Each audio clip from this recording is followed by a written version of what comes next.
Hi guys, so I had someone specifically want me to show them how I did this box. I kind of talked about it, but I didn't actually show you in slow motion just because it takes a while, but not really that long, so I'll just show you this box. And if you want to see the other technique, just for my faux metal, has everything but the grit paste and the detailing. So for this, if you want to work with me, I've got a texture hammer. I have some grit paste, so I'm going to use the translucent on this one.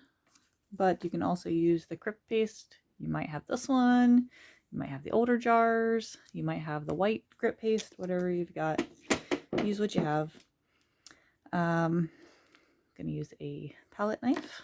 I'm going to use some distress crayons. You can either use all distress crayons, or I'm going to use some of these twistables because that's what I have in the colors that I think I want to use today. Not necessary, but I'm going to use probably Empty Tomb. For the yellows, I'll probably use Flickering Candle, just a regular Crayola yellow, red brown, and Vintage Photo. Oh, and orange. Forgot the orange, sorry. I'll use the Slick Stick orange. I'm going to use some black acrylic paint. You can use Tim Holtz. You can use whatever acrylic paint you have or whatever you like. A paintbrush. So I have my giant one because I can't figure out what I did with my other ones, even though I have like 15 of these things. A sanding block, which I have already managed to lose. Let me pause this. Okay, sorry about that. And just regular sanding block. Again, one of those things you get like 20 of except for when you need it. And when I'm using texture hammer, I might use this. I did a little bit of texturing. So, oh, and the Tim Holtz paper is the copper and rose gold paper. And let me grab that to show you guys. Okay, with Movie Magic, here's the paper. So the Kraft stock, this is metallic. So they have the smaller pads now. I just have a lot of this because I really like it. So you can use this technique on anything, any die, whatever you're going to use it on. So to make things simple, I went ahead and cut out my die, and I will link this below. I just tried to set up an affiliate link too, so if you guys want to help, it helps me to, I don't know if it's even going to work, but that might help me to keep doing some of these. So I started to texture this because doing this on camera, it's going to shape the camera. But basics, we're going to start out with cutting out your die, and you can pause this at any point if you need. I'm going to lightly sand, and because I'm going for a faux metal look, you know what, maybe I want this one extra distressed, I don't know. And you can like make your metal look dented, you know what, it's metal. This tin could have got dropped, you know, anything. So there we go. So I've got some grooves and, you know, distressing. Super simple. Now we're going to grab our translucent grit paste. I'm trying to do this kind of fast so you guys don't end up with a long video. I don't know how to do a YouTube short. I need to try to figure that out because I think this is something that could be. You don't need a lot for this technique. If you have grit paste, I do recommend using the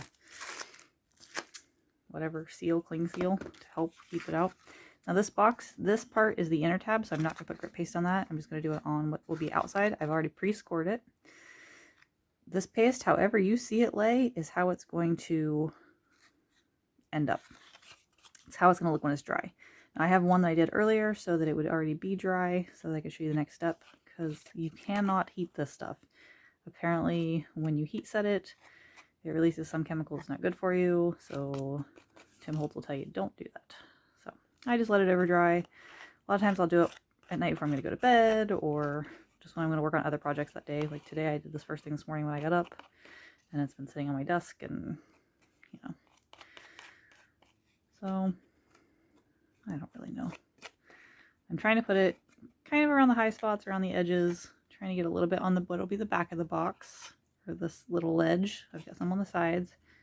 For rust, it's kind of sporadic, where it might sit in water, where it might, you know, accumulate some buildup.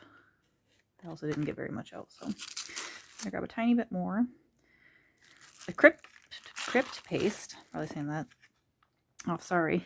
Dries very similar to the translucent. It just has a little bit of darker pieces in it. It has a little bit more of a creamy color when it dries. So it would actually look a great look for rust as well. Now on this top of the tag, oops, sorry, try to keep it on camera here. I want it around those edges. I'm not going to put anything on this tab because this tab is going to end up inside the box. Okay, So that's pretty much how I would use the grit paste. Let's get the rest of it off of there. Just stick it on there. And then I'll just use the paper towel. This is one I used before. Clean off my piece and make sure this is sealed. And try to push it down in to get as much air out as you can. And then close it. So this will lay aside to dry. It doesn't take super long, but I give it a few hours usually. And then with Movie Magic, here we have one that's already dry. So you can see the translucent dries, you know, it's a little bit whiter in some of the areas where I did it thicker. Got some texture. So this box folds up with these little tabs inside, so I tried not to do anything on the insides. And that's kind of how it folds. So super easy. The next step will be use your acrylic paint. I'm going to shake that with the camera here. So I'm just going to take a little bit. This is some cheap apple barrel. You can probably get it at Walmart or wherever. Stick it on there. You don't need a whole lot. Well, I'm going to spray this with a little bit of water. My brush is really dry, so I'm just going to spray a little bit of water in my brush just to get this down into these grooves and cracks and bits. So, oh, I forgot to texturize it. Well, we can do that in a minute. Because why not, right?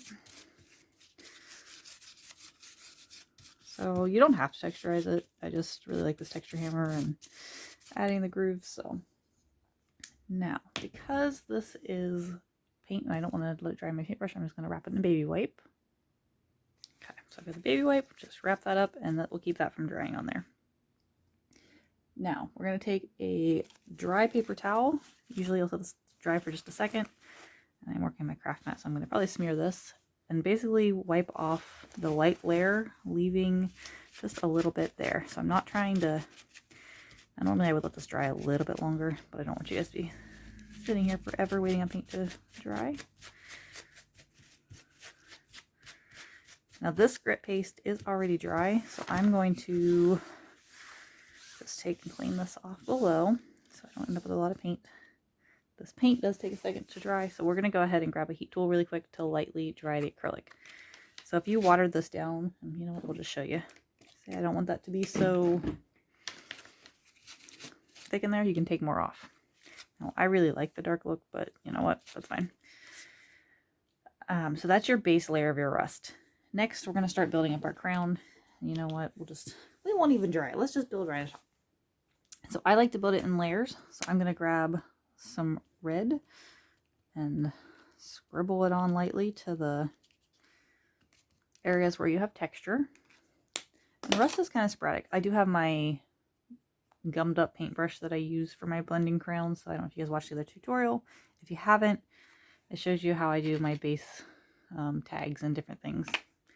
But we're just going to blend that in. I'm just kind of leaving it heavier in some spots than others. So just kind of roughly doing it. I'm not trying to make it disappear because we're going to build up color. So rust is not all one color. It's got reds and yellows and browns and, you know, blends. So I don't like the red out there on the box a lot, so I'm just going to lightly get that off because I put a lot of crown on there. So there's my red. Now we're going to add a couple touches of yellow. Now not as much because you want, or orange, sorry, because you don't want it to be as prominent. We're not trying to cover it, we're trying to give it depth and layers. So, and that's the slick stick. Same brush. And if you don't like it, you can always clean your brush out a little bit on here. Doesn't bother me. Just kind of basically smushing it in. And you can add an extra layer of black on top if you don't like what you ended up. This is all water-based. You can wash it off, start over. All right, so there's some orange. You know what? Let's add some browns and we'll add vintage photo.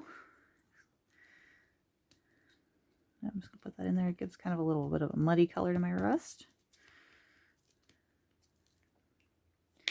You guys can see where this is coming together compared to the other one. I'll put it over here to the side, sort of.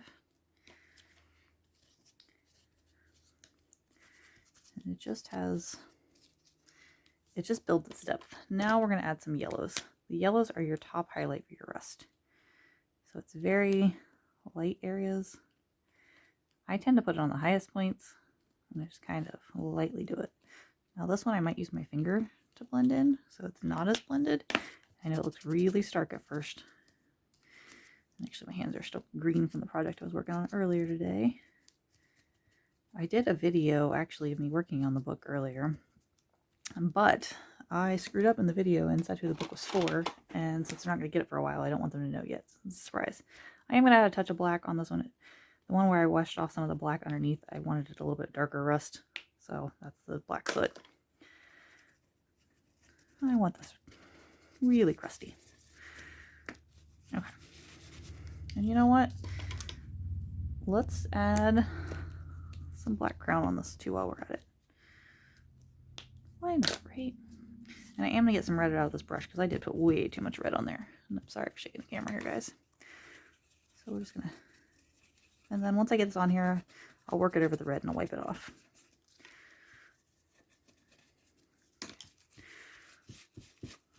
And I could have gone over this with black acrylic again, but I don't want to do that. So. Okay, so I'm going to add a little bit more yellow for the highlights of the rust. And this is the flickering candle, so it's a little bit of shine to it like a metallic. And then I'm going to add a couple tiny bits of a silver. And you know what? I'm not even going to blend this yet. We're just going to go ahead and do it. So this is the Rusty Tomb. It's also got a little bit of metallic sheen to it. I don't know if you guys will probably pick that up on camera. But once it blends, you'll be able to see it. So it looks like little bits of silver flecks shining. Even this is a copper piece, which I guess I could have used jack-o'-lantern. You know what? Let's throw some jack-o'-lantern on too. Why not? That's kind of like the copper that's color that's underneath here because it starts out as a really orange copper. Just get all the crowns out. All right, let's blend that in. Get a little bit of... Now our rust is getting really good depth here. And then I'll bring this closer to the camera, and I'm really sorry this shakes the camera. Part of the reason I didn't do this in the other live is because I knew it would just shake the camera quite a bit and probably not be most people's favorite to watch. Okay, so there is our rusty metal box. So you guys can see there's some great rust, and if you want to see how the texture hammer works, I'm just going to put a piece of foam down because this is really going to shake things, so I'm going to try to stabilize the camera.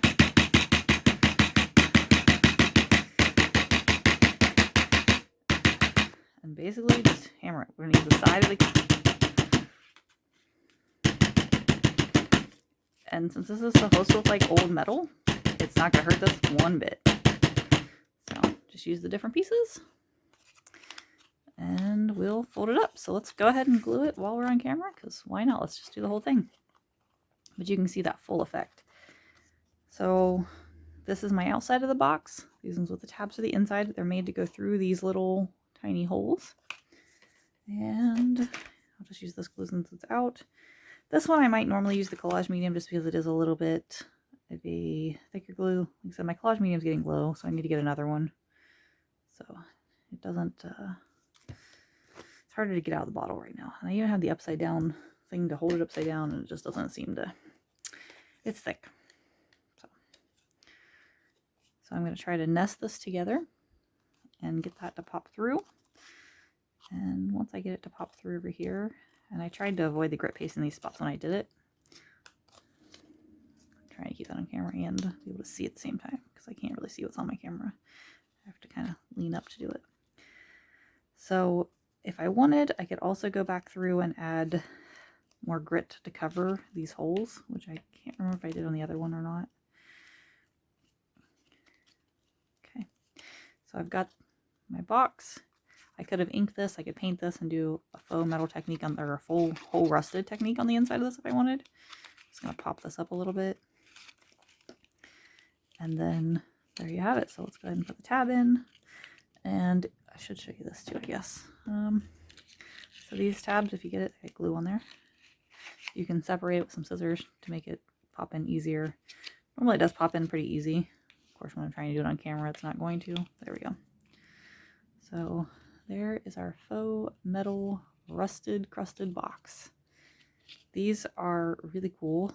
You could die cut a piece out. I thought about doing that and put the pictures in it, so I might turn this into like a copper frame.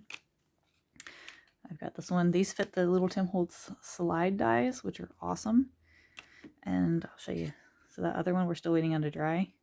So you can kind of see where it's at. So it starts out like that, turns out like these. I hope you guys like that. I hope it helps. Feel free to ask any questions you've got. It's really, really easy. Use what you have. If you have something similar to any of the products, try it. Do a 50-50 shot. It's either going to turn out or it's not. You can actually do this on the slides if you want to try the technique. Yeah. Thanks, guys.